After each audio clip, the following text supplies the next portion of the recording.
went well, what didn't go well, and helping you remove obstacles as far as moving forward.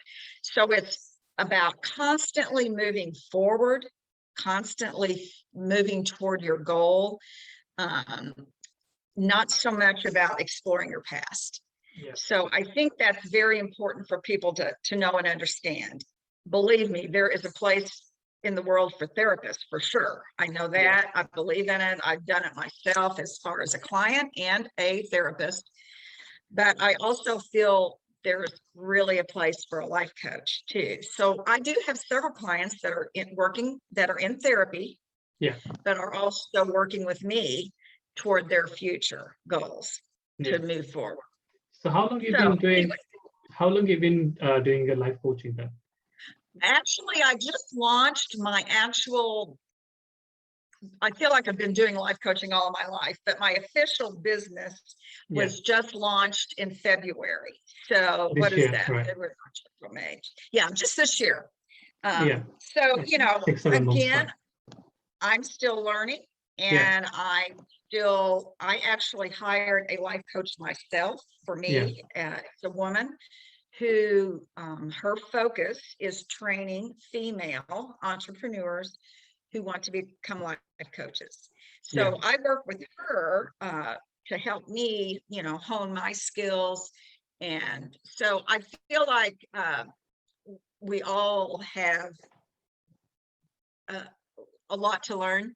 And I'm a lifelong learner. I love learning. I love growing and, you know, moving forward. So it just really fits my personality, and the people that I have actually worked with have really, I guess, encouraged me because they have really found it helpful to maybe get unstuck. Maybe they're just stuck. I think all of us know really down deep what we need to do and how we need to do it. I believe that people know that about themselves, but it's just sometimes we get in our own way. And so having a coach and somebody that just can encourage you and walk beside you and kind of help you get off that. You need the guidance, isn't it? So someone like a guide you through and like be accountable for what you're actually doing.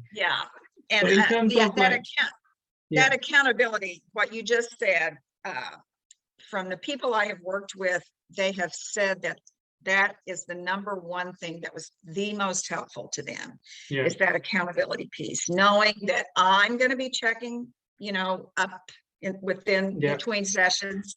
And then I also encourage my clients to select one or two people in their own world. Could be a friend, a relative, a colleague, whatever. One or two people that they really trust, that they can share that, hey, I'm working with a life coach. These are my goals. And this week I have said I'm going to do this, this, this. And then ask that person or those one or two people, will you check in with me? Will you hold me accountable? And every single person has told me that the accountability piece has been so helpful. Yeah, that's great. So like so far, I've been working about 6-7 months now. So in terms of doing the time, do you work with like a man, woman? So, or just like, are you working with everyone at the moment? Actually, I've worked with men and women. I've worked, I think my oldest client is 67 years old. And my youngest client is probably 22 or 3, something like that. So both men and women. And I wouldn't say there is a one-stop issue. I have worked with several grief issues, people who have lost spouses and are trying to just move forward. I've also worked pretty closely with people who have made some sort of transition, either a move. They've moved from where they live to another place and they're trying to get acclimated with that, or a transition with a job, a new job, or either they like they have a job that they hate and they're wanting another job, different kind of job. Yeah.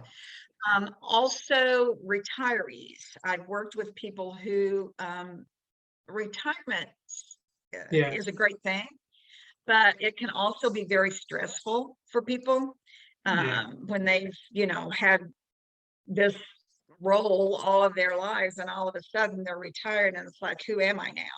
Where do I want to go?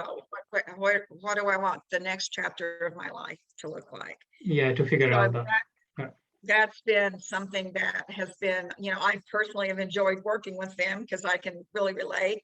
Yeah. So yes, men and women. And like I say, it seems like the one of the issues that seems to keep coming up that I have actually been doing a little more research on is setting healthy boundaries. It seems like a lot of my clients have issues with setting boundaries for themselves, with friends and family. Right. Maybe they are they can't say no when they're asked for something, so they overextend themselves way too much, and they get just so overwhelmed that they almost are paralyzed because they've said yes to doing all of this stuff, and then it's like, oh my gosh, everything's spinning out of control. Yeah. So I've been doing a lot of research on setting healthy boundaries and how important it is to set healthy boundaries for yourself. So anyway, that just kind of seems to be a recurring theme that I've been seeing. Yeah.